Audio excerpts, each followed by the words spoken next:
Hi, I'm Alex, Hi, Michael. and today we're going to be reviewing The Wolverine. Wolverine, in the midst of a midlife crisis, pays a visit to an old comrade in Japan and finds himself in the midst of a power struggle. Now, this Wolverine movie came out quite recently. Like a few days ago. Exactly, quite recently. Now, what was your take on the movie, Alex? Thought it was awesome. Especially in comparison to Origins. Well, okay, you know what? Actually, in comparison to Origins, this is like the greatest movie of all time. I'm just gonna believe Origins never existed, and this would take the place of the original. But we can't not acknowledge Origins because they showed the bone claws thing. That's not really a spoiler. Yes, the claws did look pretty terrible in Origins. That's not really a spoiler, I mean. Yeah, okay. Chronologically, that does make sense. Chronologically it does, but Because in there's Origins... no excuse for effects. I mean, for a big budget movie like this, they just had terrible effects. When you see the planes in the air, the helicopter crashes, the claws... You're talking about Origins now, right? Yeah. Okay, just making sure. Origins just had terrible effects going for it. I mean, like, you'd expect more from an X-Men flick. Well, no, it's after The Last Stand. Anyways, so back to this one. Wow, just everything was done so well about this. Like, the story was actually believable. Like, it wasn't just some bull crap made up at the last second. And the characters didn't seem like idiots. Like, in Origins, it was like, really? I also liked how there was a lot of subtitling in this, making sure that all the Japanese had their moment, you know. Yeah. Most comic book films, as you saw in Captain America, Germans didn't speak German, they just spoke plain English. Also, whenever they're gonna write something on a bomb, they write in English as well. Exactly. And this one, you have Japanese writing, subtitles, which I loved. I just love a movie that's, you know, straight to the point with their linguists, and it just feels right. You know? Yeah. From all the action scenes, there was only one that I had an issue with. It was like one of the very first ones.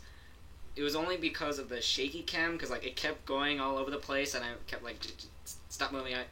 There's a cool thing happening. I want to be able to see it. But other than that, everything was awesome. And another great thing about this film is it had a lot of cameos for X-Men lore in the film, which I also liked. Gave a bit of fanboy boners, if you know what I mean. Think they both did.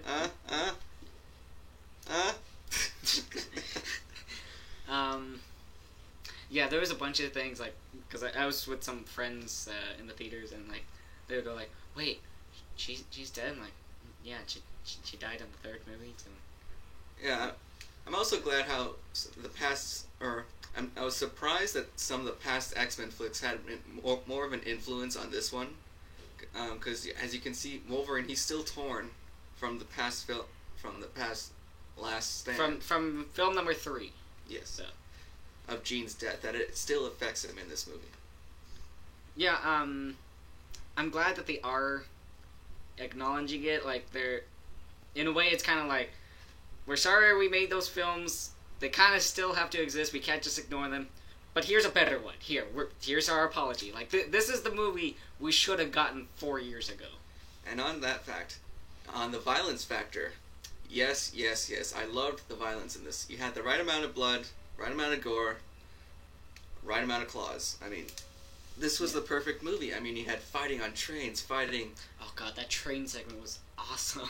Yeah, exactly. Fighting on trains, fighting in laboratories, fighting in the streets.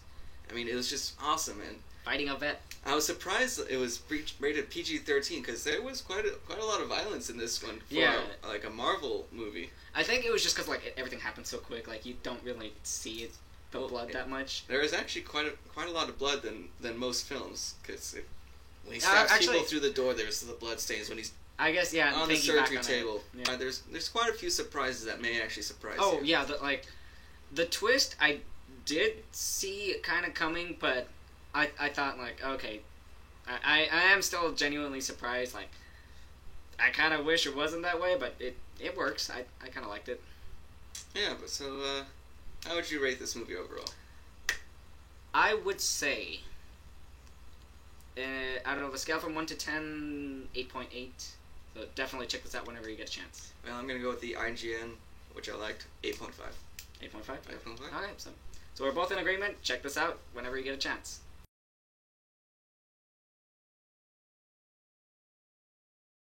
Alright, so if you're still watching, this is the spoiler section of the video. So yeah. So if you haven't seen the movie, just stop watching right here. This is your last warning. Okay, spoiler section. Let's, I guess, start off with the Silver Samurai. I mean, in the comics, Silver Samurai was... He's not a robot. Well, later on, he becomes a guy with an armored suit. In the beginning, Silver Samurai was your occasional mutant, with the able to siphon his energy through his sword, which could cut through anything. Yeah, which I'm glad that they had that in the movie. Like, it made sense how he was able to chop off Wolverine's claws. Like, it was believable. Like, it's made out of adamantium, and on top of that, he supercharged it, so that should be, like, made sense. Right. And in the comics, the Ashita clan despised Logan in a way that, yeah, he was a gaijin, as they said. But, it was the way that, who was the main character's name again? Or I mean, the villain, sorry. Oh, God, I don't remember his Well, name. The old guy. Let's call him Boss Yoshida was, yes, the Silver Samurai. But in the movie, they portrayed the son as more of the, oh, you're the dishonorable gaijin, yo, we don't like your type around here. But in the comics, that was more the character of the main villain. You know, thinking back about it, pretty much every single character that has more than 10 minutes of screen time is evil unless they're Wolverine or the two girls. Well, that's just Japan for you. Okay. Japan's just naturally evil. I mean, didn't you see the beginning scene where they just nuked Nagasaki? I mean, they're still mad about that. Clearly. Yeah, but what did Canada ever do to them? That's true.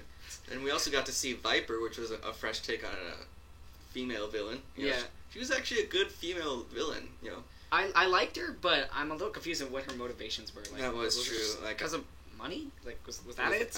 I'm guessing it was just a job for her, but... Yeah, they didn't even really say it felt like why she was after more. Yeah. But a little weird when she ripped off her hair and everything. Yeah, like, she fell off and, like, hits this thing, like... yeah, the effects are cool, like how she's ripping off her face, but, how does the snake power make her survive that? Yeah, and Marvel still sticks to the let's kill the villain at the end, you know. I'm kind of... I always like when villains survive, because we get to see more, or, like, have a little bit more imagination on what happens to him. But, you know, Viper gets her neck broken with the, you know, classic elevator trick. God, that death was like I forgot her name. It goes back to the violence factor. Yeah. Right.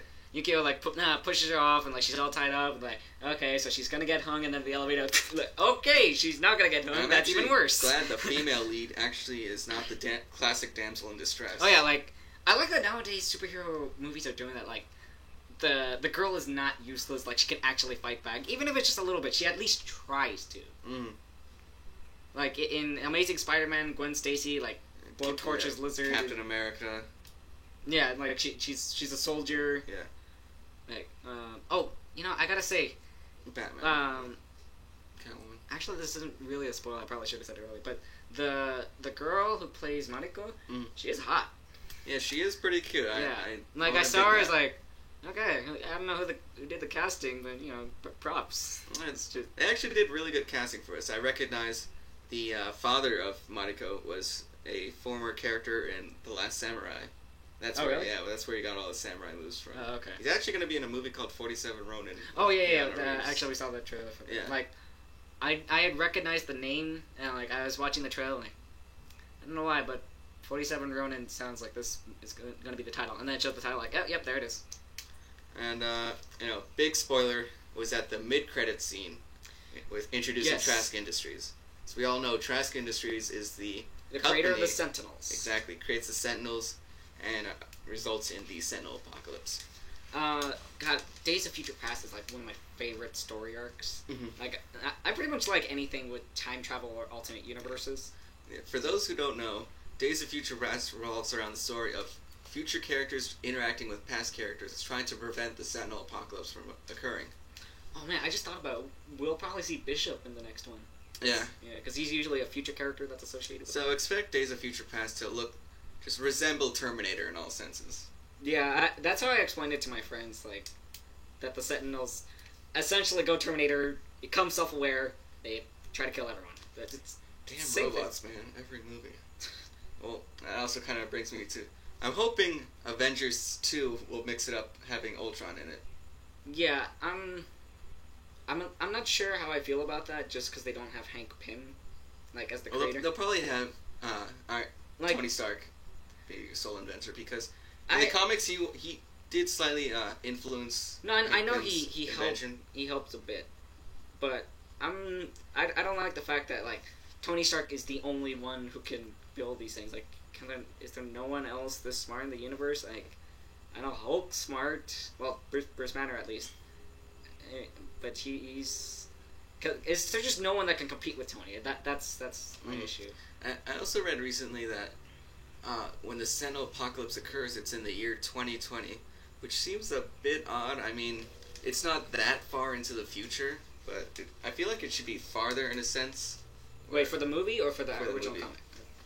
Yeah, I think that should Well, be clear. because yeah, I guess what they create the Sentinels in 1974, which was First Class, which occurs, and then in the year 2020, that's when the Sentinel apocalypse. I can see that now in a realistic sense, but I feel like it should be farther into the future. Cause, Yeah, I gotta agree, because right now in 2013, that's only 7 years away, and then on top of that, this movie comes out next year, so now it's 6 years away. Mhm.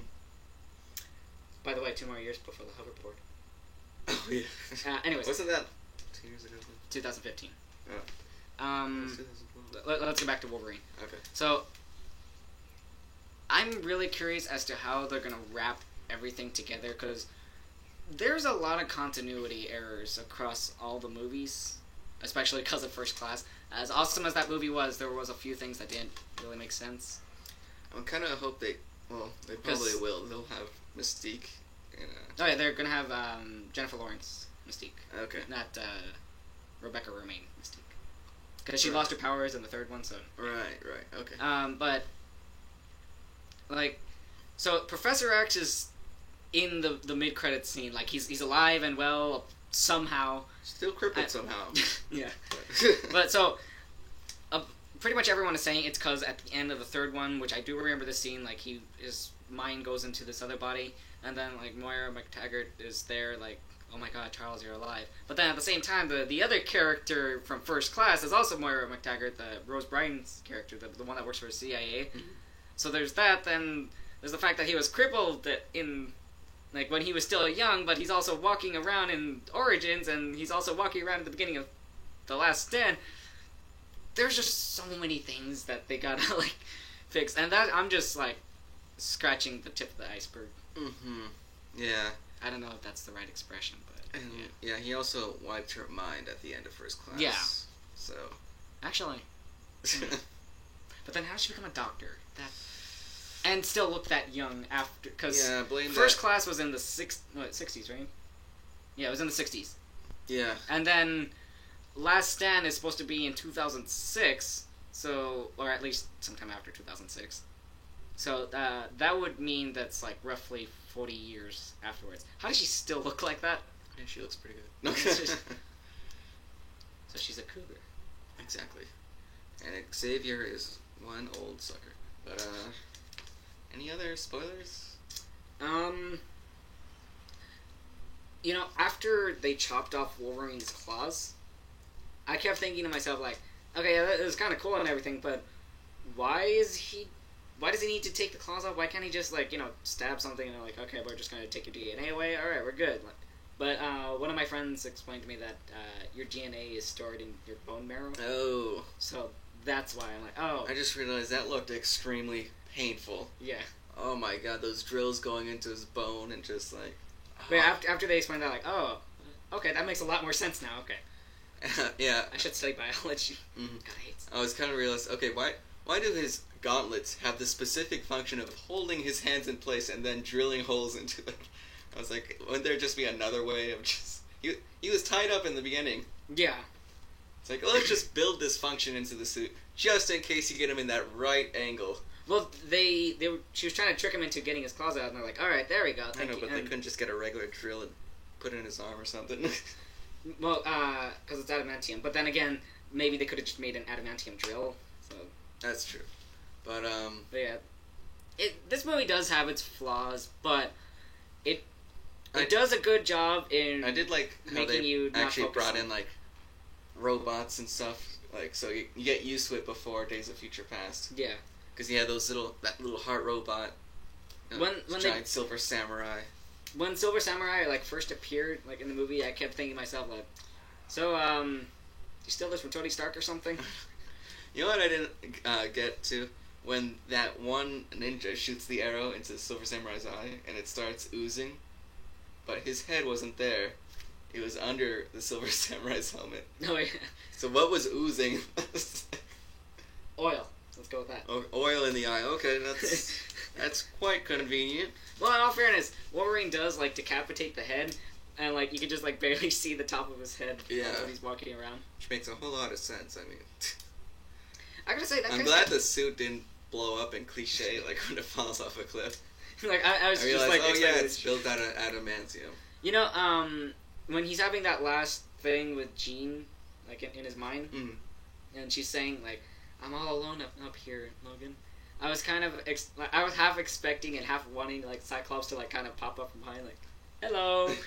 It's like you kind of You're in forgot heaven. about There's it. plenty of people to hang out with. So I mean, if that's how Jean is, I'm just gonna assume that this is all just in his head. Like it's not the real Jean. That's the only way I can rationalize that. I also like how they spent the money on an animatronic dead bear. I actually like that beginning. I'm pretty sure scene. that was a Pretty CGI bear. cool. It still felt like animatronic. I mean, I'm gonna lean towards CGI. oh yeah, it was CGI in the beginning, but when it was like dying and stuff, it was like. Man, Yukio was pretty awesome. Like watching her fight. Yeah, Well, pretty much every single it is ninja character. a bit strange to look at her. Her eyes are quite far apart, but you know, she was After a actually while- liked her character. After a while, like looking at it, like it didn't seem weird. Yeah, Like, it okay, didn't yeah, faze me. Yeah. I was kind of hoping, you know, it said 2 years later when he's in the airport. It's like, oh yeah, she's just gone. So It's like, oh, so what happened to her? Oh yeah. I left her at a truck stop. I said I was gonna get cigarettes and never came back. Yeah. Um. It'd be cool if they like stuck together like sidekicks, you know. Yeah.